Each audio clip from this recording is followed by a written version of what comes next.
Hi everyone, welcome to our online classes. हमारे online classes में आप सभी का स्वागत है। और देखता हूँ अगर ब्लैक डायमंड चैनल में डालने रहा करा तो डाल दूंगा। तो अगर आप चैनल पे नए हो ब्लैक डायमंड चैनल पे, तो चैनल को जरूर सब्सक्राइब कीजिएगा और ये बेल आइकन है इसको प्रेस कर दीजिएगा, ताकि जब भी मैं वीडियो डालूं नोटिफिकेशन आपको मिलती रहे। तो आज मैं पर्सनल मैनेजमेंट के बारे में पढ़ाने वाला हूँ। पर्सनल मैनेजमेंट का कोई इंपॉर्टेंट टॉपिक पढ़ाने वाला हूँ।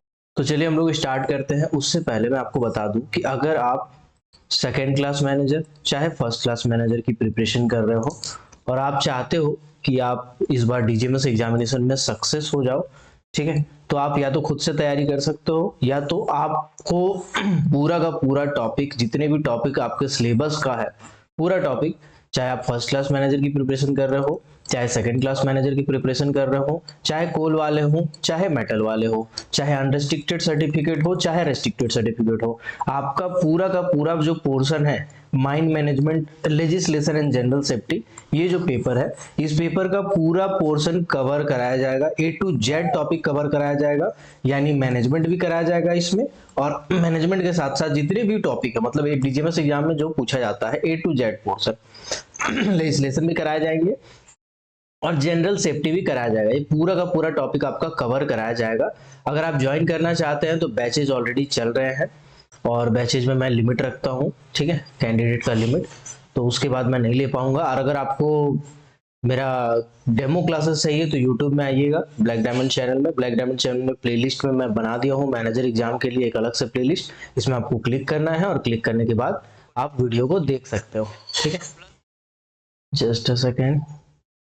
हाँ, आप वीडियो यहाँ पे बहुत सारा मैं डाल के रख दिया हूँ, आप चाहो तो यहाँ से वीडियो लेक्चर्स देख सकते हो जिससे आपको मदद मिल जाए। आप यहाँ पे देख लेना, बहुत सारे टॉपिक डाला हुआ है इसे, mind drainage, mind closure plan, conflict, DGMS का सिलेबस, मैनेजमेंट का स्टाइल वगैरह बहुत कुछ यहाँ पे डाला हुआ। जो आपको लगे आप 3-4 वीडियो लेक्चर देख सकते हैं, वही आपका डेमो है। उसके बाद आप क्लास के लिए संपर्क कर सकते हैं। इसके लिए आपको व्हाट्सएप पे मैसेज करना है 6200670155।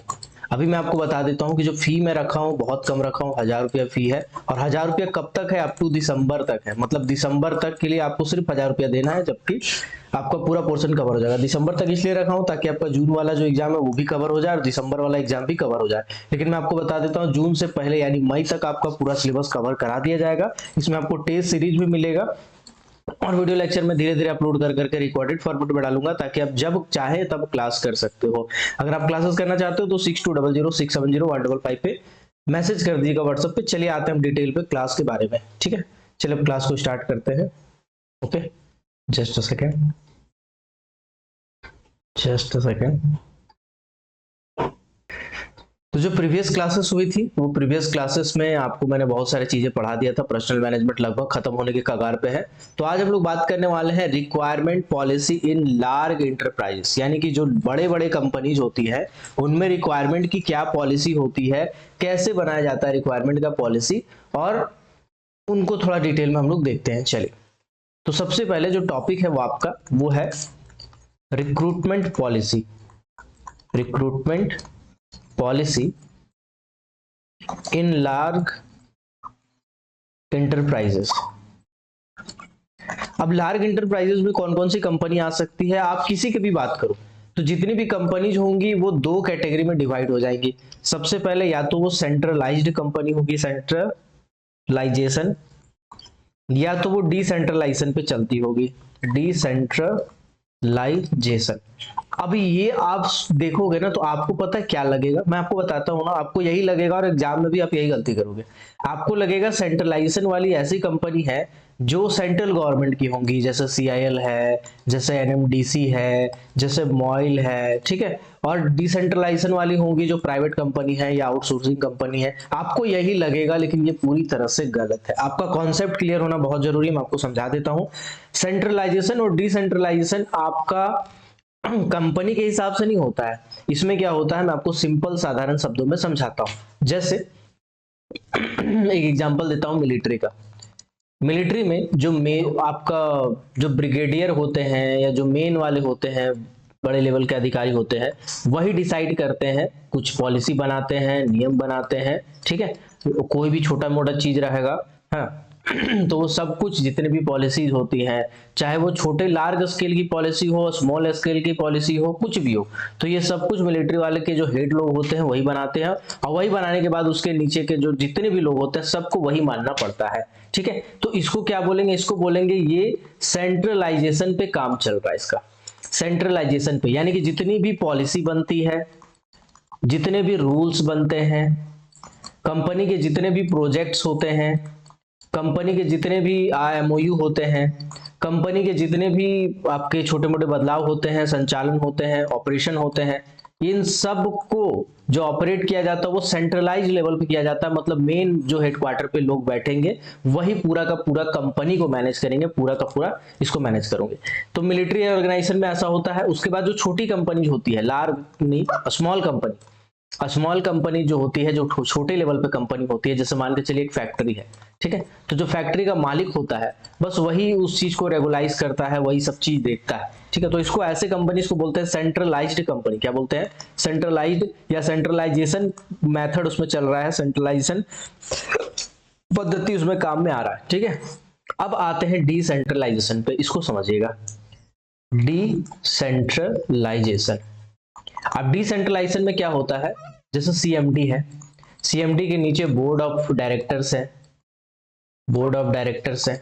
ठीक है, बोर्ड ऑफ डायरेक्टर्स के नीचे की बात करेंगे तो अलग अलग लेवल पे GM है, एरिया लेवल पे GM है, अलग अलग सेक्टर के GM है, अलग अलग, जैसे फाइनेंस सेक्टर के अलग GM है ना, इन्वायरमेंट सेक्टर के अलग GM है, माइनिंग सेक्टर सॉरी अलग GM है। इसके बाद एरिया लेवल की बात करें, उसके बाद प्रोजेक्ट आ जाते हैं छोटे छोटे, उस प्रोजेक्ट के अलग मैनेजर होते हैं। ठीक है, एजेंट होते हैं। अब इन एजेंट के नीचे की बात करें, अलग अलग लेवल का, अलग अलग एरिया का, तो हर एजेंट के नीचे एक अलग माइंस का मैनेजर होता है। ठीक है, माइन मैनेजर होता है अलग लेवल का। अब इस माइन मैनेजर के नीचे की बात करें तो असिस्टेंट मैनेजर होता है, जो हर लेवल का एक इंचार्ज होता है, एक लेवल का इंचार्ज हो गया, एक सेक्शन का इंचार्ज हो गया, एक डिस्ट्रिक्ट का इंचार्ज हो गया। ठीक है, उसके बाद मैनेजर लेवल के नीचे की बात करें तो फॉरमैन है, माइनमेट है। अब देखो स्ट्रक्चर तो आर्मी में भी जाओगे तो किसी ना किसी के नीचे कोई ना कोई पोस्ट है, लेकिन डिसेंट्रलाइजेशन का मतलब क्या है वो मैं आपको समझाता हूँ। डिसेंट्रलाइजेशन का मतलब है कि मान के चलिए कि कंपनी का कोई बड़ा बड़ा फैसला लेना है, मेमोरेंडम ऑफ अंडरस्टैंडिंग साइन करना है, ठीक है, मर्ज करना है, तो बड़े जो लेवल के फैसले होंगे ना वो बोर्ड ऑफ डायरेक्टर और CMD लोग मिलकर लेंगे। लेकिन जो एरिया लेवल के फैसले होंगे कि एरिया में जो प्रोजेक्ट है इसको एक्सटेंशन करना है कि नहीं, एरिया में जो प्रोजेक्ट है उसका रिहेबिलिटेशन एंड रिसेटलमेंट प्लान को क्या करना है, आगे बढ़ाना है नहीं बढ़ाना है, तो जो एरिया लेवल पे प्लान होंगे वो जो GM एरिया लेवल पे बैठे हैं वही डिसाइड करेंगे। इसके लिए जो पॉलिसी बनेगा वो वही डिसाइड करेंगे, इसके लिए जो फ्रेमवर्क होगा वो वही डिसाइड करेंगे, और वही लोग मिलकर उस चीज को बनाएंगे, मेंटेन करेंगे और चलाएंगे। ठीक है, इसी तरह से जो एजेंट होंगे, एजेंट अपने जो जितने भी माइंस होंगे उनके कंट्रोल में होंगे और वो उन सभी चीजों को मॉनिटर करेंगे। अगर उनको कुछ लगता है SOPs वगैरह कुछ ऐसा लगता है जो DGMS से संबंधित नहीं है, तो वो SOPs वगैरह कुछ ऐसे पॉलिसी वगैरह होंगे तो वो भी अपना माइंस के लिए बना सकते, कुछ रूल रेगुलेशन प्रोटोकॉल ये सब वो अपने लेवल पे बना सकते हैं। ठीक है, उनको अधिकार है कि अपने लेवल पे प्रोटोकॉल बनाना है। ओके, माइन मैनेजर लेवल पे अधिकार है कि वो अपने माइंस में कुछ बदलाव करना चाहते हैं, कुछ ऐसा चेंजेस करना चाहते हैं, कुछ नियम कानून माइंस का बदलना चाहते हैं, है ना, लीव को लेके कोई छोटे मोटे प्रोटोकॉल चेंज करना चाहते हैं तो वो कर सकते हैं। तो ये सबका अधिकार है, तो ये इसको बोलते हैं हम लोग डिसेंट्रलाइजेशन। मतलब सिर्फ एक अधिकार नहीं है, यहाँ एकाधिकार नहीं है। एकाधिकार मतलब सिर्फ एक आदमी नहीं है जो सब कुछ करेगा, सब कुछ देखेगा। अगर ऐसा होता है ना तो बहुत प्रॉब्लम हो जाता है भाई, नीचे लेवल तक कानून आने में बनने में बहुत समय लगता है, क्योंकि एक आदमी कितना काम करेगा, ये कानून बनाया, फिर अगला दिन दूसरा कोई कानून बनाया, फिर तीसरा दिन अगला कोई कानून बनाया, तो टाइम बहुत ज्यादा लगता है। इसीलिए डिसेंट्रलाइजेशन होती है, जितनी भी लार्ज कंपनी होती है, जितने भी लार्ज इंटरप्राइजेस होते हैं उनके डिसेंट्रलाइजेशन कर दिया जाता है, जैसे कि CIL, जैसे कि मॉइल, जैसे कि NMDC, जैसे कि नाल्को, ये सब जितनी भी बड़ी कंपनी है, जितने भी बड़ी सेक्टर की PSUs है, उन सबको क्या कर दिया जाता है, डिसेंट्रलाइजेशन कर दिया जाता है। तो कभी भी मतलब वर्ड को पकड़ के, मतलब जैसे कोई वर्ड है, वर्ड को पढ़ के आप ऐसा मत कीजिए कि उसको डिकोड करते कि हाँ इसका मतलब ये होना चाहिए। मैनेजमेंट में ऐसा नहीं होता है। मैनेजमेंट में जो वर्ड का मतलब डिसाइड किया गया है वही उस वर्ड का मतलब होता है, ठीक है। तो मैं आपको बता रहा था requirement policy in large enterprises, जो बड़ी कंपनीज होती है, जैसे मैंने CIL बताया, NMDC बताया, एटसेट्रा एटसेट्रा। तो ये जो बड़ी कंपनी होती है ये जब सिलेक्शन प्रोसेस करती है, ठीक है, जब भी किसी आदमी को हायरिंग करना है, जब भी किसी आदमी को हायरिंग करना है ना, तो उस केस में क्या करेगा, जब भी किसी आदमी को रिक्रूटमेंट करना है तो उस केस में क्या करेगा, उसमें वो मेजरली 3 की स्टेप्स फॉलो करता है। 3 की स्टेप्स फॉलो करता है, 3 की स्टेप्स फॉलो करता है। कौन कौन सा? सबसे पहले मैं बताता हूं। जो सबसे पहला है वो है रिक्रूटमेंट, सबसे पहला है रिक्रूटमेंट, ठीक है। दूसरा क्या है? दूसरा है असेसमेंट, दूसरा है असेसमेंट, और तीसरा है सिलेक्शन, तीसरा है सिलेक्शन। ये 3 के स्टेप्स होते हैं मेजरली, जिनको फॉलो करती है जितने भी लार्ज इंटरप्राइजेस की कंपनीज होती है जो जनरली डिसेंट्रलाइजेशन पे चलती है। अभी एक एक करके समझते हैं। रिक्रूटमेंट का मतलब है कि जरूरत है, जरूरत है, जरूरत है, ठीक है, मतलब हमको इतना आदमी चाहिए। तो कैसे डिसाइड करेंगे? तो उसका एक तरीका होता है डिसाइड, कितना में काम चल सकता है, कितना में काम नहीं चल सकता है। छोटे छोटे लेवल पे स्टार्ट होता है। जैसे हम किसी माइंस के मैनेजर को बोलेंगे कि भाई आपको कितना माइन मैनेजर चाहिए, आपको कितना स्टाफ चाहिए, आपको कितना एग्जीक्यूटिव चाहिए, उसका एक डिटेल बनाइए और नोट शीट मेरे को भेजिए, नोट शीट मेरे को भेजिए। तो ये माइन मैनेजर लेवल पे क्या करेगा, एजेंट को भेजेगा। अभी इस एजेंट के नीचे में 2 माइंस है, दोनों माइंस का वो डाटा को इकट्ठा करेगा, उसको समराइज करेगा, कुछ कंफ्यूजन हो तो डिस्कस करेगा, उसमें से कुछ अगर ऐड करना हो एजेंट लेवल पे तो अपना ऐड करेगा, सब्सट्रैक्ट करेगा, ठीक है ना। उसके बाद एजेंट क्या करेगा, जीएम को भेजेगा। जीएम क्या करेगा, अपना ऊपर जो जीएम एचआर होते हैं वो क्या करेंगे, लास्ट में जो एचआर डिपार्टमेंट का मेन डायरेक्टर वगैरह होते हैं उनको भेजेगा, ठीक है। अब ये क्या करेगा, ये सीएमडी के पास जाएगा साइन होने, सीएमडी क्या करेगा, साइन करेगा कि कितना रिक्वायरमेंट का जरूरत है नहीं है, और उसको फेज बाय फेज निकाला जाएगा, फेज बाय फेज। मान के चलिए हम बात करते हैं कि कोल इंडिया लिमिटेड में माइनिंग सरदार की जरूरत है 10,255, ठीक है, इतना हमको जरूरत है। तो क्या इतना हम एक बार में निकाल देंगे? जी नहीं, बिल्कुल नहीं, ऐसा हम कर नहीं सकते। एक बार में 10,000 आदमी का वैकेंसी हम नहीं निकाल सकते। अगर अलग अलग सब्सिडरी है तब भी नहीं निकाल सकते। हमको क्या करना पड़ेगा, इसको फेज बाय फेज डिवाइड करना पड़ेगा। हम क्या करेंगे, 5 साल का एक प्लान बना लेंगे। 5 साल में कितने लोग रिटायर हो रहे हैं उसको देख लेंगे। 5 साल में कितना मशीनरीज आ रही है हमारे पास उसको देख लेंगे। क्योंकि मशीनरी जब आ जाएंगी तो हो सकता है कि हमारा स्टेचुअरी मैन पावर कम कर दिया जाए। क्योंकि क्या होता है कि जो एरिया होता है, एरिया वाइज तो चलो ठीक है, समझ में आता है, लेकिन मशीनरी पर भी डिपेंडेंट होते हैं। मैं एक काम करूंगा, मैं एक वीडियो बना दूंगा कि माइनिंग सरदार के अंदर में कितनी मशीनें चल सकती है, कितने लोग चल सकते हैं, कितना बड़ा वर्क प्लेस हो सकता है, ओवरमैन के अंदर कितना बड़ा वर्किंग एरिया हो सकता है, कितना मशीनरी चल सकती है, उसके अंदर में कितने मैन पावर काम कर सकते हैं फॉरमैन के अंदर। ऐसा करके एक बार पूरा वीडियो ही बना देंगे मैन पावर वाला, ठीक है। चलो, तो ऐसा करके फेज बाय फेज निकलता है वैकेंसी, ठीक है। तो रिक्रूटमेंट हो जाता है सबसे बड़ा प्रोसेस, सबसे पहला प्रोसेस। इसके बाद होता है असेसमेंट। अब आपने क्या किया, आपको जितना रिक्रूटमेंट था, आपने वो रिक्रूटमेंट को कोई लोकल न्यूज़पेपर हो गए, है ना, आपका लोकल एजेंसी हो गया, ऑनलाइन पोर्टल हो गए बहुत सारे, ठीक है, उनमें आपने एडवर्टाइजमेंट दिया, बहुत सारे अखबारों में छपवाया कि इतना आदमी का जरूरत है, ठीक है। तो अब क्या करेंगे, आप लोग पहुंचने के बाद आपको इंटरव्यू देंगे, आप सीवी शॉर्टलिस्ट करोगे। उसके बाद आप ये जो सब जो कर रहे हो उसको बोलते हैं असेसमेंट। क्या बोलते हो?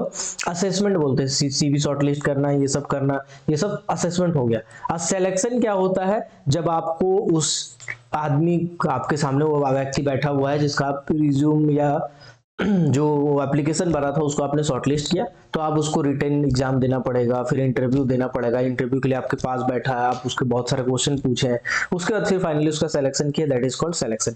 तो ये 3 मेजरली की स्टेप्स होते हैं जिनको फॉलो किया जाता है कोई भी रिक्रूटमेंट पॉलिसी अगर हो तो चलाने के लिए। अभी देखो ऐसा है कि जितने भी लार्ज इंटरप्राइजेस होती है ना, उनमें रिक्रूटमेंट पॉलिसी जो होता है, रिक्रूटमेंट और सिलेक्शन, ये एक कंटिन्यूअस प्रोसेस होता है। क्या होता है? कंटिन्यूअस प्रोसेस होता है। अभी देखिए ऐसा है कि हर, जैसे CIL है फॉर एग्जांपल, 2,20,000 व्यक्ति उसमें काम करते हैं मोटा मोटी, ठीक है। अभी 2,20,000 व्यक्ति में हर साल कुछ ना कुछ व्यक्ति रिटायर करेंगे, हो सकता है 10,000 लोग रिटायर कर रहे हो हर साल, है ना। प्लस क्या हो रहा है, हमारा जो प्रोजेक्ट है जितने प्रोजेक्ट अभी चल रहे हैं, बहुत सारे प्रोजेक्ट हैं जो एक्सटेंड हो रहे हैं, बहुत सारे प्रोजेक्ट हमारे एक्सटेंड हो रहे हैं, तो उस प्रोजेक्ट को नए नए एक्सटेंड करने के लिए तो फिर हमको वहां पर भी मैन पावर की जरूरत पड़ती है। प्रोजेक्ट कोई भी एक्सटेंड होता है तो हमको मैन पावर की जरूरत पड़ती है। प्लस क्या है, प्लस अगर प्रोडक्शन हमको बढ़ाना है तो प्रोडक्शन बढ़ाना है तब भी हमको मैन पावर की जरूरत पड़ेगी, ठीक है। प्लस ऐसे ऐसे बहुत सारी चीजें हैं जिनको देख के हमको बेसिकली ग्रो कर रहा है कंपनी, एक्सपेंशन प्लान बहुत सारे होते हैं, ऑर्गेनाइजेशन का नीड है, स्किल्ड वर्कर, न्यू प्रोफेशनल, है ना, कुछ अलग अगर हम कर रहे हैं तो इन सभी चीजों के लिए हमको हर साल व्यक्ति चाहिए ही चाहिए। तो requirement and selection is a continuous process. Requirement और सिलेक्शन क्या है, एक कंटिन्यूअस प्रोसेस है, ठीक है। सेंट्रलाइजेशन डिसेंट्रलाइजेशन तो मैंने बता ही दिया, रिक्वायरमेंट, ठीक है।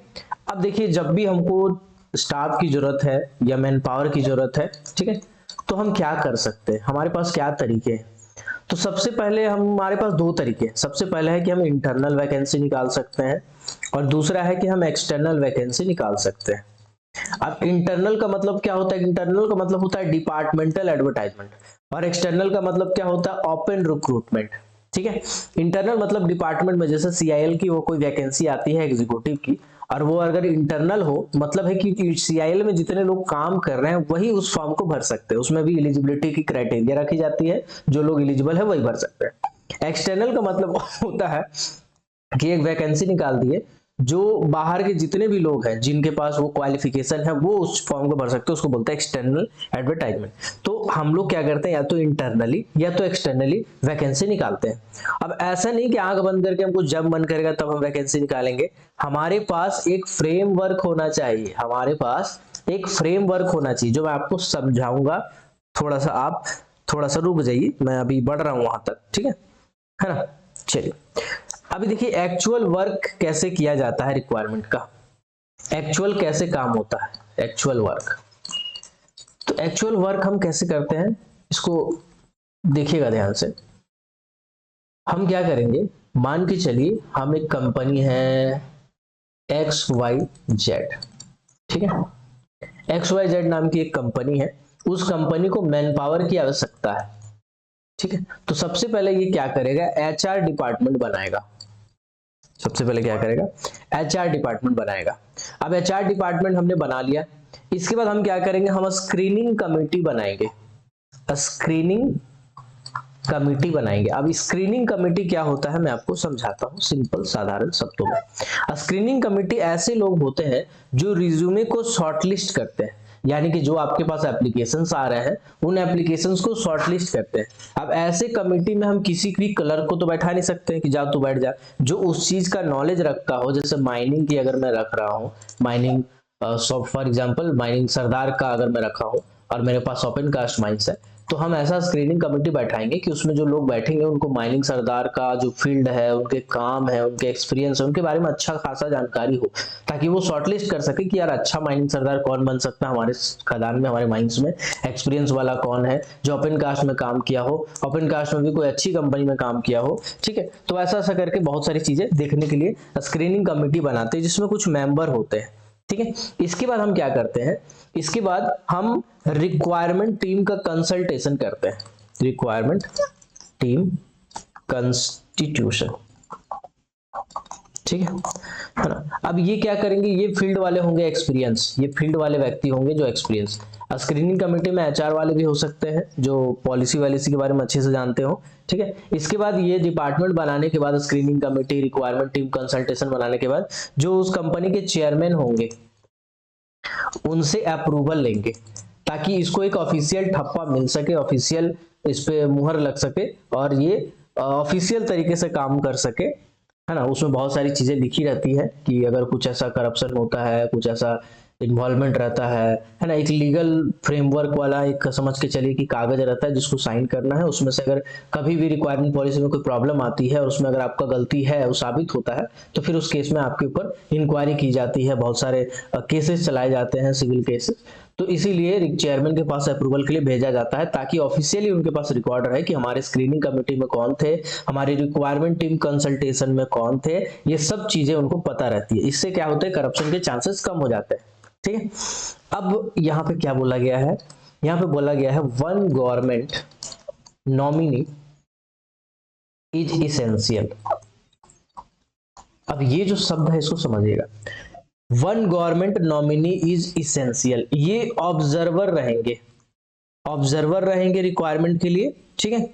जैसे जो ऑफिसर्स होते हैं, इसको आप कैसे कह सकते हैं कि कोई जो ऑफिसर है, कोई ऑफिसर रैंक के है, कोई सरकारी संस्था में काम करने वाले कोई अच्छे ऑफिसर हैं, उनको आप ऑब्जर्वर के तौर पे रखेंगे। और ये ऑब्जर्वर जो होंगे वो गवर्नमेंट के नॉमिनी होंगे, सरकार के दावेदार होंगे, ठीक है। हो सकता है वो सरकारी जॉब में हो, अच्छे पोस्ट में हो, अच्छे पोस्ट के अधिकारी हो, उनको आपको उस स्क्रीनिंग कमेटी में शामिल करना पड़ेगा। स्क्रीनिंग कमेटी में ऐसा नहीं कि आपकी कंपनी के ही व्यक्ति रहेंगे, नहीं भैया, ऐसा नहीं। जो गवर्नमेंट के एक नॉमिनी है उनको शामिल करना पड़ेगा।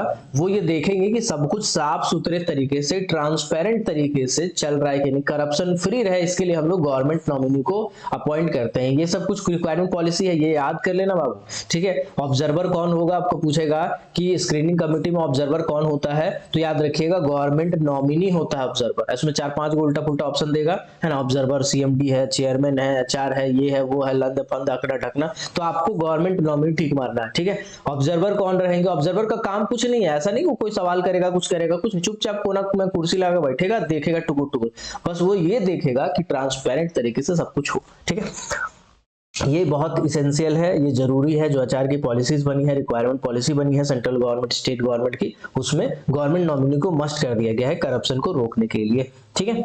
चलिए, इसके बाद आपका इंटरव्यू होता है, इंटरव्यू होता है, ठीक है। इंटरव्यू जब किया जाता है तो उसके लिए एडमिनिस्ट्रेशन हम फिक्स कर सकते हैं, है ना, उसमें बेसिकली कहाँ पे किया जाएगा, है ना, एडमिनिस्ट्रेशन हम फिक्स कर सकते हैं, ठीक है।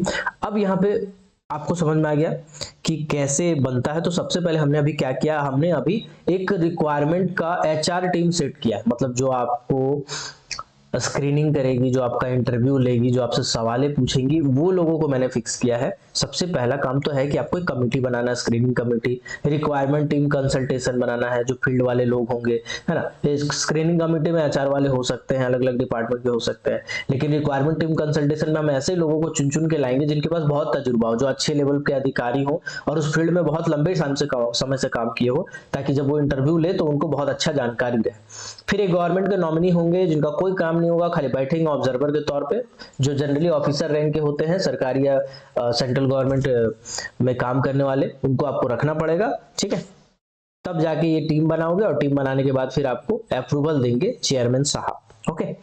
अब समझिएगा, देखिए ऐसा है कि जितने भी लार्ज इंटरप्राइजेस होते हैं, लार्ज इंटरप्राइजेस होते हैं, इस लार्ज इंटरप्राइजेस में जो जनरली टू फेज में रिक्वायरमेंट ली जाती है, टू फेज में जनरली रिक्वायरमेंट ली जाती है। सबसे पहले होता है एग्जीक्यूटिव का और दूसरा होता है नॉन एग्जीक्यूटिव का।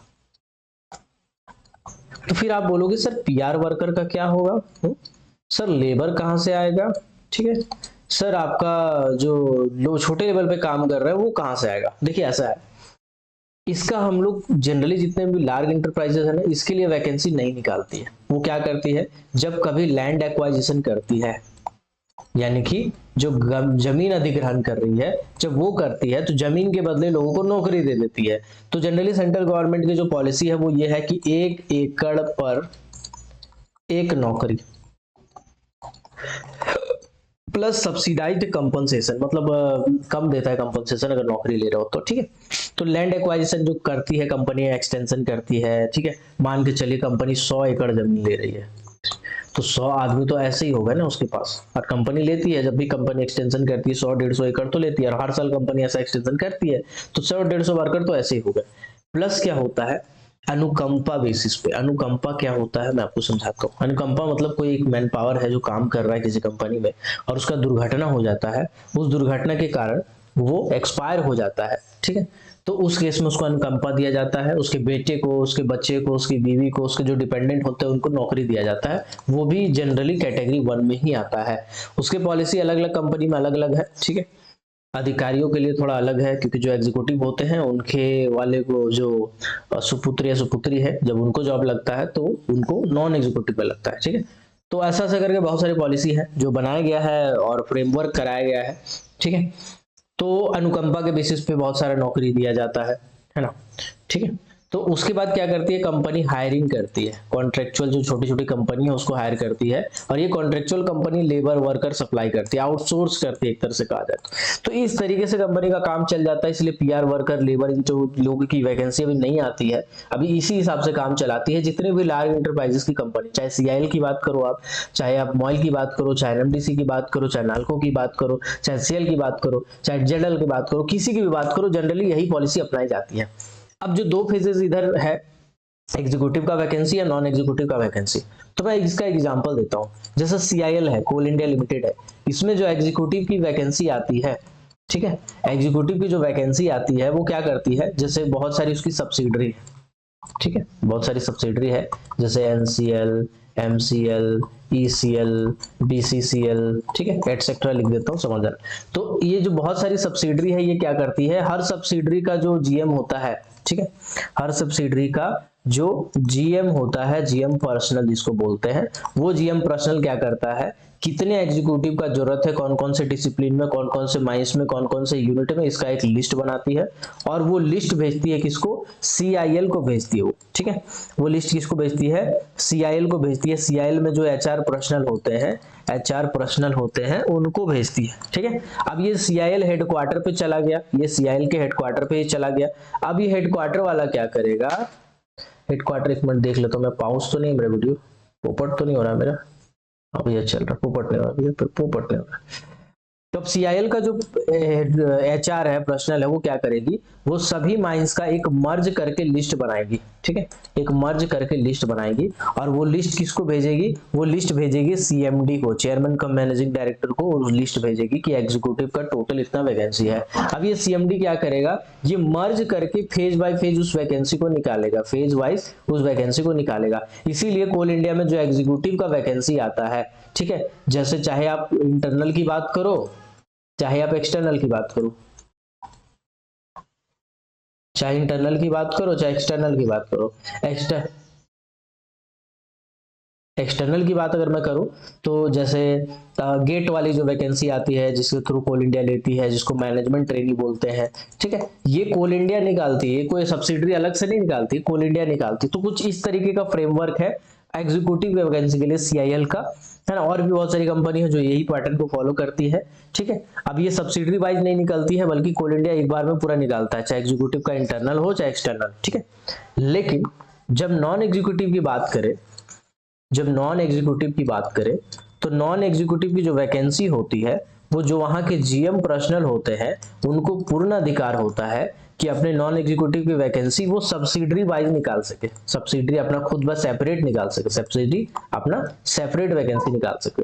जैसे एनसीएल, एनसीएल में अगर माइनिंग सरदार की वैकेंसी आती है, या ओवरमैन की वैकेंसी आती है, या सर्वेयर की वैकेंसी आती है, या इलेक्ट्रिकल सुपरवाइजर की वैकेंसी आती है, ये सब जितनी भी वैकेंसी है नॉन एग्जीक्यूटिव की, वो एनसीएल खुद निकाल सकता है, एनसीएल का जनरल मैनेजर पर्सनल खुद निकाल सकता है, खुद उस वैकेंसी को कंडक्ट कर सकता है, उसका एग्जाम वगैरह करा के खुद अपॉइंटमेंट ले सकता है। तो नॉन एग्जीक्यूटिव का कुछ इस टाइप की पॉलिसी बनाई गई है, ठीक है। अब आपको लग रहा होगा कि मैं उल्टा पुल्टा चीजें क्या पढ़ा रहा हूँ, आपको लगातार ये सब चीजें क्या पढ़ा रहा हूँ, तो मैं आपको एक बार दिखा देना चाहता हूँ। जो आपकी किताबें दी गई हैं, अच्छी अच्छी किताबें, एनसी देश आपका ये किताब है, इसमें भी यही सब चीजें लिखी गई है। रिक्वायरमेंट पॉलिसी देखिए, है ना, फ्रेमवर्क वगैरह जो बनाते हैं हम लोग, स्टेप्स जो फॉलो करते हैं बनाने के लिए एग्जीक्यूटिव, देखिए सीआईएल का ये बताया गया है ना, the requirement of employees in a large enterprise running two phases, executive के लिए सेपरेट, नॉन एग्जीक्यूटिव के लिए सेपरेट। सीआईएल में भी इसी तरह से होता है, एग्जीक्यूटिव और नॉन एग्जीक्यूटिव का सेपरेट, ठीक है। तो जो मैं पढ़ा रहा हूँ आपकी किताब का पोर्शन है, आपके सिलेबस का हिस्सा है, ठीक है। आपको जो एग्जाम्पल भी दे रहा हूँ वो भी आपके सिलेबस का हिस्सा है, ओके। चलिए अब आते हैं कुछ फेजेस में, ठीक है, अब आते हैं कुछ फेजेस में, ओके।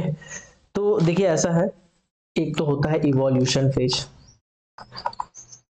इवोल्यूशन फेज, फिर हमारा होता है सिलेक्शन पीरियड, सिलेक्शन पीरियड, ये सब टर्म आपको समझना है। फिर होता है आपका इंडक्शन पीरियड, इंडक्शन प्रोसेस कह दो ना यार, प्रोसेस, इंडक्शन प्रोसेस। तो ये सब दो चार वर्ड है जो आपको समझना है, ठीक है, ओके। चलिए सबसे पहले इवोल्यूशन फेजेस के बारे में हम समझते हैं। तो इवोल्यूशन जैसे कि नाम से ही पता चल रहा होगा कि जैसे हम कहते हैं ना पृथ्वी का इवोल्यूशन कैसे हुआ, यानी पृथ्वी का जन्म कैसे हुआ, इसके बारे में आप बताओ। तो इवोल्यूशन का मतलब होता है कि जब स्टार्टिंग जो हमारा फेज है ना, मान के चलिए एडवर्टाइजमेंट आपने रिलीज कर दिया, तो अब आपके पास बहुत सारे रिज्यूमे आएंगे, बहुत सारे सीवी आएंगे। अब आप कहोगे सर हम तो ऑनलाइन अप्लाई करते हैं, ऑनलाइन फॉर्म भरते हैं। तो ऑनलाइन जब आप फॉर्म भरते हो तो उसमें भी तो आप डिटेल ही भरते हो ना, अपना अपना आप डिटेल ही भरते हो उसमें। उसमें अपना क्वालिफिकेशन, अपना डिटेल, अपना basic detail, personal detail, experience का डिटेल, ये सब चीजें तो भरते हो और ये सब चीजों को अपलोड कर देते हो डॉक्यूमेंट। तो ये भी एक तरह से कहा जाए तो ये भी आपका रिज्यूमे ही हुआ ना, सीवी ही हुआ ना। तो मतलब इन चीजों को जो शॉर्टलिस्ट किया जाता है ना, किसको लेना है किसको नहीं लेना है ना, ये सब चीजें शॉर्टलिस्ट की जाती है, इसको बोलते हैं इवोल्यूशन प्रोसेस। और इसी में डिसाइड किया जाता है कि रिटन एग्जाम लेना है, रिटन एग्जाम लेना है, ठीक है, कि आपका क्या बोलते हैं क्या बोलते हैं रिटन एग्जाम लेना है, कि आपका इंटरव्यू लेना है, इंटरव्यू लेना है। ये सब चीजें इन्हीं में शॉर्टलिस्ट किया जाता है कि टेलीकॉम का इंटरव्यू लेना है, ये सब चीजें इनमें शॉर्टलिस्ट की जाती है। ओके, अभी देखिए ऐसा है कि आप मान के चलिए कोई कंपनी हो, ओके, एग्जांपल दे देते हैं हम आपको, जैसे नालको। नालको एक कंपनी है, उसमें ओवरमैन का वैकेंसी आया था जिसमें 2 साल का एक्सपीरियंस मांगा था और उसमें बहुत सारे बच्चे को शॉर्टलिस्ट किया गया था, बहुत सारे को नहीं किया गया था। तो उसमें क्या था, उसमें जो इवोल्यूशन फेज था, इवोल्यूशन क्यों बोल रहा हूँ मैं, इवोल्यूशन होता है, सॉरी इवोल्यूशन लिख दिया मैं ऊपर बार बार, इवोल्यूशन फेज, ठीक है, मतलब जांच करने वाला फेज। तो इसमें हम लोग क्या करते हैं, इसमें जितने भी रिज्यूमे आते हैं आपके पास, जितने भी सीवीज आते हैं आपके पास, इन सभी का शॉर्ट लिस्टिंग करते हैं, किसको लेना है किसको नहीं। तो आप देखते हैं कि 2 साल एक्सपीरियंस का कागज लगाया है क्या, जो एजुकेशनल क्वालिफिकेशन में मांगा हूं वो दिया है क्या, जो आपका एडवर्टाइजमेंट में एलिजिबिलिटी लिखा था वो सब पूरा करता है क्या। अगर पूरा करता है तो उसको शॉर्टलिस्ट करेंगे, उसको सेलेक्ट करेंगे फिलहाल के लिए, है ना, और बाकी को रिजेक्ट करेंगे। तो मान के चलिए आपके पास एप्लीकेशन आया था 1000, ठीक है, आपके पास 1000 एप्लीकेशन आया था, लेकिन सब आलतू फालतू आदमी भर दिया था, जिसके पास एक्सपीरियंस नहीं है, जिसके पास क्वालिफिकेशन पूरी नहीं है, कुछ ना कुछ कमी है, वो भर दिया था। तो आप शॉर्टलिस्ट करते करते करते करते इवैल्यूएशन प्रोसेस के जरिए, इवैल्यूएशन फेज के जरिए उसको 223 कर दियो, यानी 223 व्यक्ति ऐसे हैं जिनके पास जो आपने एडवर्टाइजमेंट निकाला था उस एडवर्टाइजमेंट के हिसाब से एक्सपीरियंस भी है, क्वालिफिकेशन भी है, और जो जो चीज आपने मांगी थी वो सब कुछ उसके पास है। तो आपने 223 लोगों को शॉर्टलिस्ट किया, that is called evolution phase, ठीक है, इवोल्यूशन फेज इसको बोलते हैं। अब आता है आपका सिलेक्शन फेज, अब आता है आपका सिलेक्शन फेज।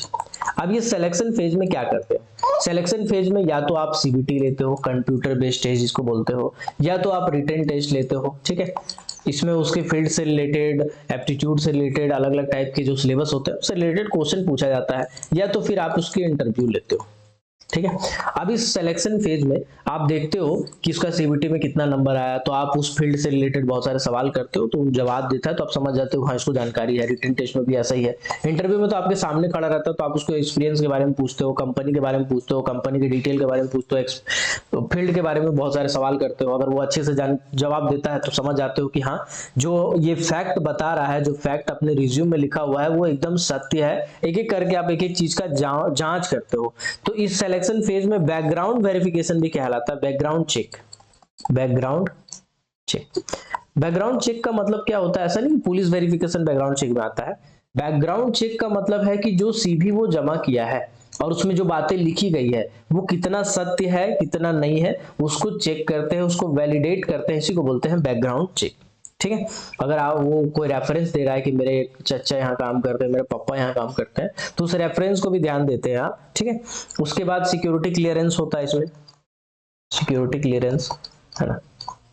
तो बेसिकली इसमें यही सब चीजें होती है ना, बैकग्राउंड चेक्स है, वैलिडेशन है, रेफरेंस है, सिक्योरिटी क्लियरेंस है ना, सीवी में जो चीजें हैं वो सही है नहीं है, ठीक है। कभी कभी हम क्या करते हैं, कभी कभी इंटरव्यू लेने के लिए हम ऐसा करते हैं, कभी कभी अगर हम इंटरव्यू लेना चाहते हैं तो हम थर्ड पार्टी को दे देते हैं भाई, थर्ड पार्टी को, चाहे इंटरव्यू की बात करो या सीबीटी की बात करो। जैसे फॉर एग्जांपल हमने एक क्वेश्चन तैयार किया, ठीक है, हमने क्वेश्चन तैयार किया 1000 क्वेश्चन।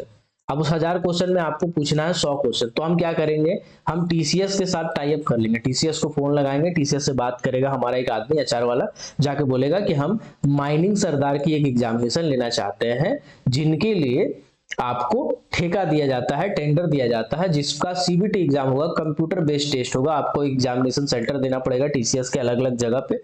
मेरे जो कैंडिडेट है वो कैंडिडेट कोलकाता में देंगे एग्जाम, आपके रायपुर में देंगे एग्जाम, ऐसे कर करके सेलेक्ट करता है और उसको कुछ क्वेश्चन प्रोवाइड कराता है। जो क्वेश्चन होते हैं वो जनरली ऐसा नहीं कि 100 क्वेश्चन इसको दिया लो इसी को सेट करना, नहीं, ऐसा करता है कि अलग अलग जो डायरेक्टर बैठते हैं, अलग अलग जो एक्सपर्ट होते हैं, उन एक्सपर्ट के द्वारा क्वेश्चन तैयार किया जाता है और हर एक्सपर्ट को पता नहीं रहता अगला एक्सपर्ट कौन क्वेश्चन बना रहा है। जनरली जो पीएसयू सेक्टर्स होती हैं बड़ी बड़ी, है ना, उसमें जो क्वेश्चन सेट होते हैं, ये सब चीज बताना चाहिए क्या, लीगल है कि इलीगल है मेरे को पता नहीं है, ठीक, कोई बात नहीं, मैं बताता हूँ। तो जो पीएसयूज होते हैं उसमें जो क्वेश्चन सेट होते हैं उसमें बहुत सारे डायरेक्टर लेवल के लोग होते हैं, बहुत सारे एक्सपर्ट होते हैं, जो माइनिंग के बड़े बड़े टीचर हैं, जैसे आईआईटीज के प्रोफेसर हो जाते हैं, है ना, आईआईटीज के प्रोफेसर हो जाते हैं, कोई बड़े बड़े कॉलेजेस के प्रोफेसर हो जाते हैं, ठीक है, उसके बाद होते हैं कोई रिसर्च टीम में है, तो ऐसे ऐसे लोगों का एक टीम बनाया जाता है और एक दूसरे के बारे में किसी को पता नहीं रहता कुछ, उनको बोला जाता है कि भैया आप अपना हिसाब से 200 क्वेश्चन या एक सेट क्वेश्चन बना के भेजिए, तो 100 सेट का एक क्वेश्चन बना के वो भेजा, ठीक है, 100 क्वेश्चन पूछना है तो 100 सेट का एक क्वेश्चन बना के भेजा,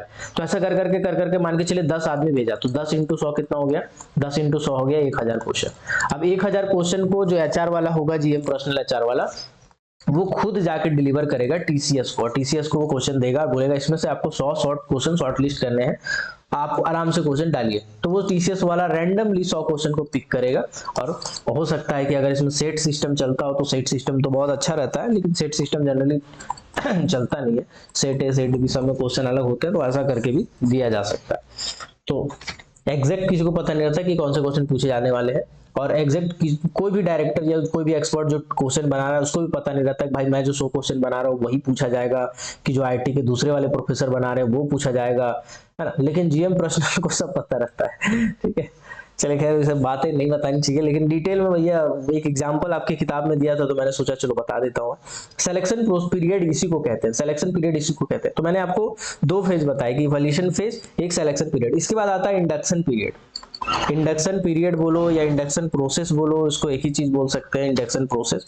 इंडक्शन प्रोसेस में क्या होता है, जिन कैंडिडेट को आप शॉर्टलिस्ट करते हो, सेलेक्ट करते हो, ठीक है, जिन कैंडिडेट को आप सेलेक्ट करते हो, इन कैंडिडेट को आप बताते हो, क्या बताते हो, आप उसको बताते हो भाई कि ऑर्गेनाइजेशन का फ्रेमवर्क बताते हो, ठीक है। उसके बाद आप उसको वर्क कल्चर समझाते हो, आप उसको कितने दिन की ट्रेनिंग दी जाएगी नहीं दी जाएगी उसके बारे में बताते हो, आप उसको इंसेंटिव्स के बारे में बताते हो कि कितने आपके पैसे मिलेंगे, आप उनको फैसिलिटी के बारे में बताते हो, आप उनको पैकेजेस के बारे में बताते हो। अब बताते हो मतलब ऐसा है कि बैठा के बता रहे हो कि बाबू ऐसा है वैसा है, ऐसा करके इतना पैसा देंगे, या तो आप उसको लेटर दे रहे हो, लेटर ऑफ अपॉइंटमेंट आप उनको दे रहे हो, या फिर लेटर दे रहे हो जिसमें सब कुछ लिखा हुआ है, तो उसको भी आप इंडक्शन प्रोसेस ही कहेंगे। अब ये इंडक्शन प्रोसेस होता है, ये एक तरह से समझिए कि आपको ज्वाइनिंग लेटर मिल गया है, और आपको एक समय दिया गया है भाई 30 दिन के अंदर, 30 डेज के अंदर आप ज्वाइन कीजिए, ठीक है। तो 30 डेज के अंदर आप ऑर्गेनाइजेशन का फ्रेमवर्क पढ़ोगे, वर्किंग कल्चर पढ़ोगे, अपना ड्यूटीज रिस्पॉन्सिबिलिटीज पढ़ोगे। ड्यूटी रिस्पॉन्सिबिलिटी भी लिखना बहुत जरूरी है उस ज्वाइनिंग लेटर में। आप ट्रेनिंग कितने दिन दिया जाएगा, इंसेंटिव क्या रहेगा, सैलरी क्या रहेगा, पैकेजेस क्या रहेगा, फैसिलिटी क्या मिलेगी, इन सभी चीजों को पढ़ोगे, एनालाइज करोगे, समझोगे, फ्यूचर का डिसीजन लोगे। उसके बाद अगर आपको ज्वाइनिंग करना है तो पर्टिकुलर जो इंडक्शन पीरियड होता है, इंडक्शन प्रोसेस जिसको बोलते हैं, है ना, पूरा प्रोसेस के अंदर जो इंडक्शन पीरियड होता है, इसके अंदर इंडक्शन पीरियड 30 दिन का भी हो सकता है, 15 दिन का भी हो सकता है, उसके अंदर आपको ज्वाइन करना होता है, that is called induction period. तो देखिए हमने आपको बताया 3 चीजें, इवोल्यूशन फेज बोलो या पीरियड बोलो एक ही चीज है। इसके बाद सिलेक्शन पीरियड, सिलेक्शन प्रोसेस बोलो या सिलेक्शन पीरियड बोलो एक ही चीज है, ठीक है। और तीसरा है इंडक्शन पीरियड या प्रोसेस, एक ही चीज। अब ये तीनों चीजों से क्वेश्चन पूछे जाते हैं, एग्जाम्पल देके आपको पूछा जा सकता है, इसीलिए इन चीजों को बहुत ही ध्यान से पढ़ें, ठीक है। चलिए यहां तक क्लियर हो गया। चलिए बढ़ते आगे, अब आते किताब पे। जितना मेरे को ध्यान में था मैंने सब कुछ बता दिया। चलिए अब आते किताब खोल लेते हैं भैया। अब आलतू फालतू चीजें छोटा मोटा तो रीडिंग डाल के उसको निपटा दे। Different test for purpose of employment and the important attribute. बोला गया अलग अलग टाइप के जो हम टेस्ट कंडक्ट करते हैं, कभी कभी हम एक फेज का एग्जाम, कभी कभी 2 फेज का, कभी कभी 3 फेज का एग्जामिनेशन जो हम लेते हैं ट्रांसफर मतलब उसके जानकारी को उनकी चीजों को चेक करने के लिए, वो बहुत सारे टाइप के टेस्ट होते हैं। कौन कौन से टेस्ट होता है? Achievement test. अचीवमेंट टेस्ट में जनरली हम लोग क्या करते हैं, एक्सपीरियंस देखते हैं कि कितने साल का एक्सपीरियंस है, क्या क्या वो अचीव किए हैं, कोई अवार्ड वगैरह मिला है क्या, कुछ ऐसा अगर उनका अलग एक्सेप्शनल केस हो तो उन चीजों को अचीवमेंट को हम लोग चेक करते हैं, अचीवमेंट टेस्ट कहला जाएगा। एप्टीट्यूड टेस्ट का मतलब होता है नॉलेज के बारे में टेस्ट करना, कि उसको उस चीज का पर्टिकुलर चीज का कितना नॉलेज है, उसको हम लोग बोलते हैं एप्टीट्यूड टेस्ट। इंटेलिजेंस टेस्ट मतलब होता है प्रेजेंस ऑफ माइंड, जैसे प्रेजेंस ऑफ माइंड का टेस्ट करना, कि अभी उसको हम कोई चीज पूछे तो बताया कि नहीं बताया, कोई ऐसा कुछ वर्क के बारे में पूछ दिए, एक्सपीरियंस के बारे में पूछ दिए, कुछ अजीबोगरीब बना के क्वेश्चन पूछ दिए जो जनरली नहीं होता है, कुछ हम उसको साइकोलॉजिकल क्वेश्चन पूछ दिए फील्ड से रिलेटेड, जिसको देख के जिसको सुन के मेरे को पता चले कि हाँ इसका प्रेजेंस ऑफ माइंड है कि नहीं, इसका इंटेलिजेंस है कि नहीं, कुछ ऐसे सिचुएशन क्रिएट करके पूछ दिए। ठीक है, तो इसको बोलते हैं इंटेलिजेंस टेस्ट, इसका हम लोग जांच करते हैं। इंटरेस्ट टेस्ट में हम लोग क्या करते हैं, पता करते हैं भाई ये इस फील्ड में इंटरेस्टेड है कि नहीं, जानकारी के लिए, है ना। डेक्सरिटी टेस्ट, डेक्सरिटी टेस्ट क्या होता है इसके बारे में बता देता हूँ।